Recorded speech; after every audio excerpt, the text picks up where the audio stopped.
Hey everyone, so today we're going to tackle a topic that a lot of us think we know, Buddhism. But here's the twist, we're not going to treat it like a religion you have to believe in. Instead, we're going to look at it as a kind of personal investigation, something you can check out for yourself. Okay, let's just jump right in with a challenge. If I asked you to describe Buddhism in one single sentence, what would you say? Go on, think about it for a sec. That one little question, it opens up a whole can of worms, all these common assumptions. And that's exactly what we're going to unpack today. All right, so to really get what this path is all about, we've got to first clear the deck of what it isn't. And you know what? That starts with the word Buddhism itself. So get this, the word Buddhism didn't even exist back when the teaching started. It's actually a much, much later invention. Western scholars came up with it centuries later, basically to create a tidy little label for their encyclopedias, a way to put it in a box.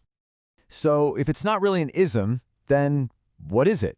A lot of people's first thought is, oh, it's about being a good person. Doing good, avoiding evil, being compassionate. And yeah, that's definitely in there. But is that what makes it unique? I mean, think about it. You don't need to follow any specific tradition to be a kind person, right? The whole idea of doing good and feeling bad when you do something wrong, that's just a universal human thing. It's in every culture, everywhere. So that can't be the core defining feature we're looking for.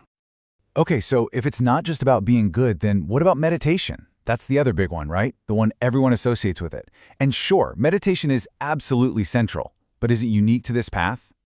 And here's the thing. Pretty much every spiritual tradition on earth has some form of meditation. So this leads us to a really key point. Things like being a good person and meditating, while super important, are more like byproducts. They're not the core teaching itself. They're awesome, but you find them everywhere. So what makes this whole thing truly different? Okay, that question brings us right to the heart of it all. The core principle. You could call it the art of seeing. And the best place to start is with the title of the founder himself, the Buddha. When people would ask the founder who he was, his answer was really interesting. He didn't say, I'm a god or I'm a prophet. He didn't claim to be a savior. He just said he was Buddha. And that's not a name, it's a title from ancient Sanskrit that just means the awakened one. Awake. That one little word leads us to the absolute biggest question. If he was awake, what did he wake up to?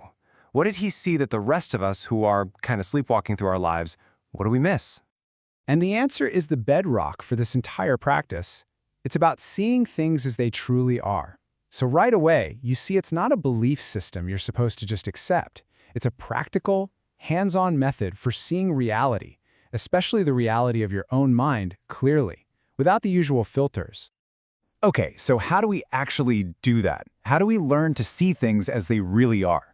Well, the teaching says we should start with the one thing we're most obsessed with, and honestly, most confused about, ourselves.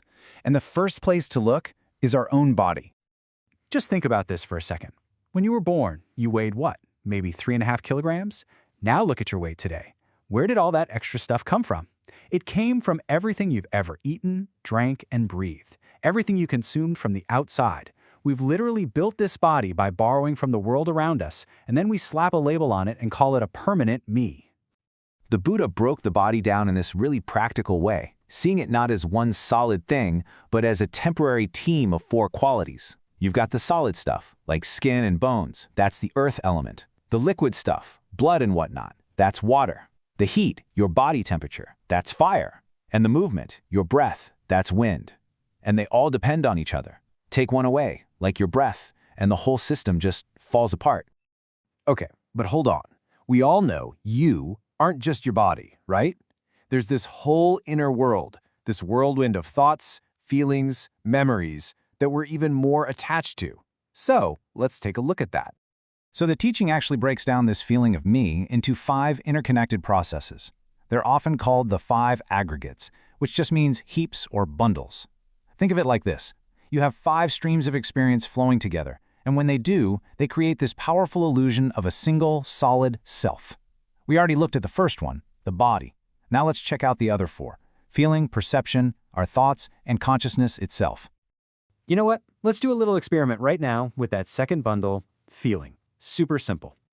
Okay, if you slap your hand, a feeling of pain shows up, right? But think about it. Before you slapped it, was that pain just hiding in there, waiting? Of course not. And now, as a few moments pass, what happens? The feeling fades. It goes away. You can't order it to stay, and you can't command it to come back. It only appears when the conditions are right, and it vanishes when they're gone. The feeling was never really yours in the first place. And getting that simple truth, that our entire experience is just based on conditions, is a total game changer. It completely flips the script on how we see ourselves. We stop being just passive believers in whatever story our mind is telling us, and we become active investigators, scientists of our own reality. And that is the huge difference we're talking about. The believer just accepts things on faith, kind of crossing their fingers for a good result down the line. But the investigator, well, the investigator is like a scientist. They test the idea for themselves, using their own direct experience as the lab. They want to see the truth right here, right now. To really drive home the danger of just living on blind belief, the Buddha used this really stark analogy. He said, the chances of finding real, lasting happiness just by hoping for it, it's like the two horns on a cow. Super rare. But the chances of experiencing suffering because you're not looking at how your own mind works, that's like all the millions of hairs on that same cow's body. The odds are just not in your favor if you don't investigate. So when you boil it all down, this whole path isn't about stacking up good deeds and hoping for some reward later on.